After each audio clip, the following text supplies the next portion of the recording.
If you're coming to the UK like to sponsor yourself fully and you're 100% sure that no fund is coming from home, huh?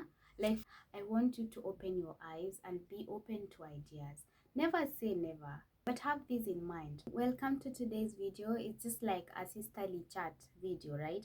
So if there is no wrong or right answers, we are basically exchanging ideas, okay? So any opinion or anything you're feeling about whatever I'm gonna talk, just let me in the comment section and let's have a good talk, okay? Because we are grown up, hatuna hii si story ya kusema oh sijui you're misleading others. So many people have been asking me about living and studying in the UK and paying for your school fees. Going straight to the point, this is how I feel about studying in the UK. First of all, studying in the UK comes with, and a lot of advantages. First of all, because you can work, and even if you're an international student, you can only work for 20 hours in a week. You can't compare it with Kenya, for example, where you're just working full-time na hakuna job. So you're expecting money maybe from your mom or from your parents or maybe from your side hustles. That's one. Another thing is that, it's easy to find jobs, right? And they are well paying. And kama like you can't get those classy jobs, you can always go for care home jobs and do them. Okay, kama mbaya yani you can do them. But also I want you to put in mind, if you're coming to the UK like to sponsor yourself fully and you're 100% sure that no fund is coming from home, huh? Like for me, for example, I'm a sponsored student, which I thank God for. At least I don't have to worry about my rent, I don't have to worry about my school fees. That's so cool, right? Don't have to worry about those things. So far I haven't met someone who is paying the school fees, like anajifanyia kila kitu by themselves. They're either getting support from the parents. So if I get someone who like has figured life kusoma, like funding themselves fully, I will bring them the channel so that he or she can enlighten us. Okay, so if you're coming to the UK like fully, yani kabisa kabisa, na unajua hakuna mtu anaweza kusaidia, I want you to open your eyes and be open to ideas. Never say never. It's possible, right? But have this in mind.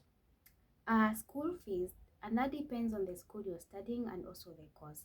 For example, medical ranges from like maybe 15,000 pounds, 17,000 pounds to up to 30,000 pounds, and that also depends on whether you're studying in Russell group of schools, ni kama kina Oxford, Cambridge, those high level schools, right? And rent, I put an average of 650, which is kinda a lie. But that also depends on where you're living. For example, so if you're living in Midlands like Birmingham, Leicester, Leamington, like where I am living right now, you can find a house that is 500 or 650. But when you come in closer to London, like for example, I'm going back to London now, and right now I have my laptop here. Nilikuwa natafuta houses. I was looking for houses to rent for my final year, and I can't find a house that is below 800 pounds in a month.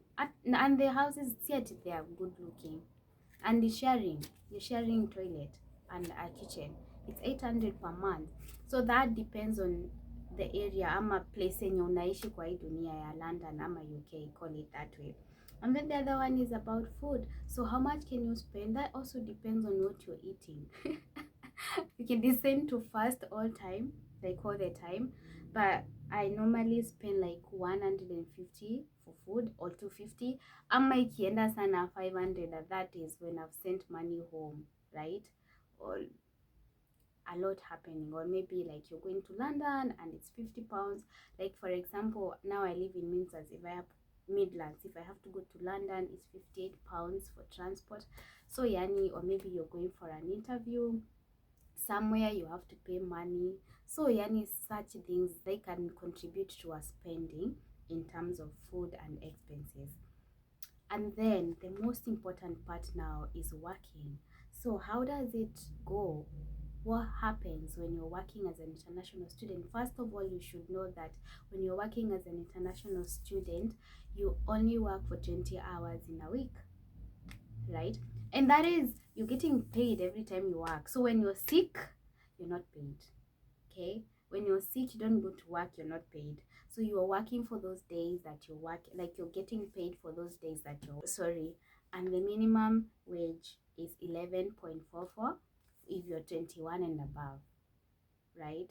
But that also depends on the job. Maybe you can get a very nice care home job that is paying like, let's say like 13 pounds in a month, or even 15 pounds in a month. Or maybe you're doing engineering and software, whatever, those big jobs, and you can be able to get good money, right? Or maybe you're doing some online stuff. Maybe you have like YouTube channel, or maybe also, by the way, follow Tess Ogamba. She has a very big YouTube channel, and she talks about online, how you can do online businesses, and she does so much. Yani she will really open up your mind. I'm also trying to learn kidogo kidogo on how I can get money online, because why not? I mean, we are in this 21st century. We need to learn and learn, relearn, and everything, right? You see, the advantage of work is that in December and after May, when you close your school, from June, July, August, and towards the end of September, you can work off peak, like you can work more than 20 hours in a week. So how much can you make for that off peak period depends on your BD, really, BD yako. Maybe you can make 7,000 pounds. Who knows? Maybe you can make even more than that, and that can help you to pay your school fees. So I think to some extent, kama maybe umetengeneza tu pesa kidogo nyumbani and then nataka kukuja, it's worth taking that risk, but it's definitely a tough one. Maybe you can consider whether usomee tu Kenya, ufanye undergrad degree yako Kenya vizuri, alafu utafute school fees ya kufanya masters, because masters is 1 year. How about that?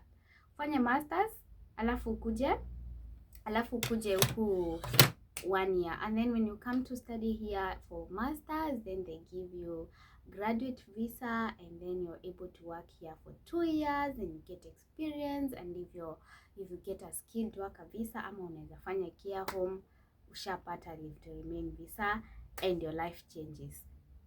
So before you make those decisions, you have to put these things in mind, okay, so that you don't sell everything that you have for your undergrad degree alafu nakuja huku na tamak.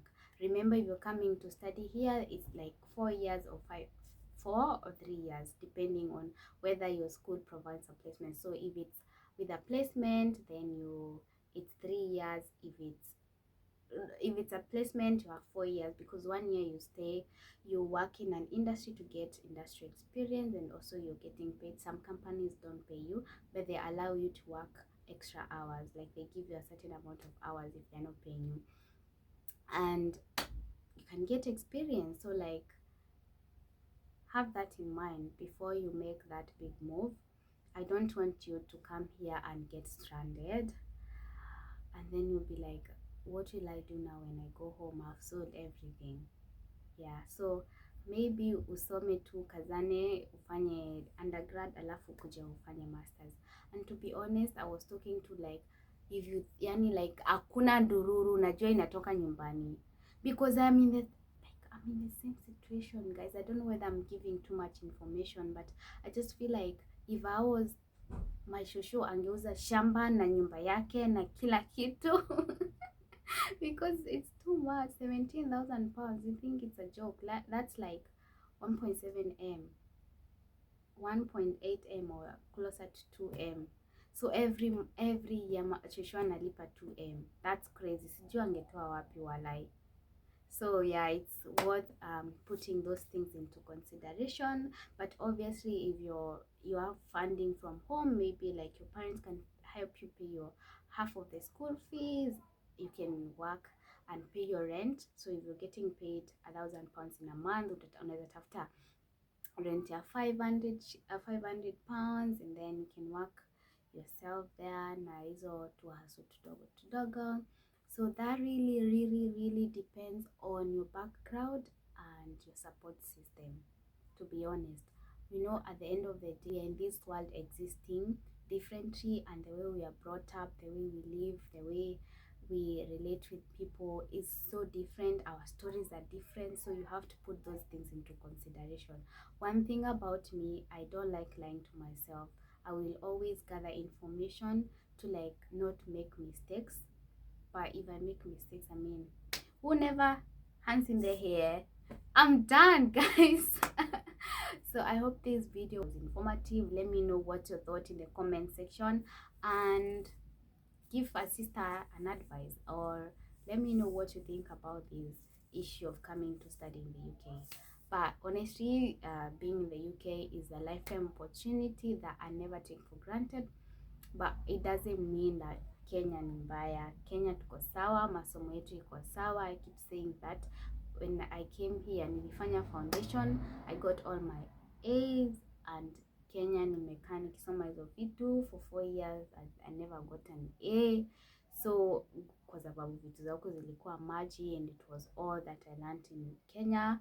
So that just a proof that Kenya tunaendelea poa, tuko sawa. I just know the major big thing right now is employment, and you will come here and find out that employment is everywhere, because right now actually applying for jobs, they ask you whether you require sponsorship visa, and kama uko na hizo unahitaji hizo sponsorship visas, inakuwa like a complete or like an automatic selection. You're like, we can't do this. So it's like yani tuna struggle pia huku UK. So pick yourself up, do what you gotta do, pray to God, and allow him to bless you wherever you are. But first start with being contented with what you have. We have people in Kenya who have made it, we have people in the UK who have made it, and at the end of the day, we just want a good life for ourselves. So equip yourself with the information that you all need, and I'll see you in the next video. Bye bye.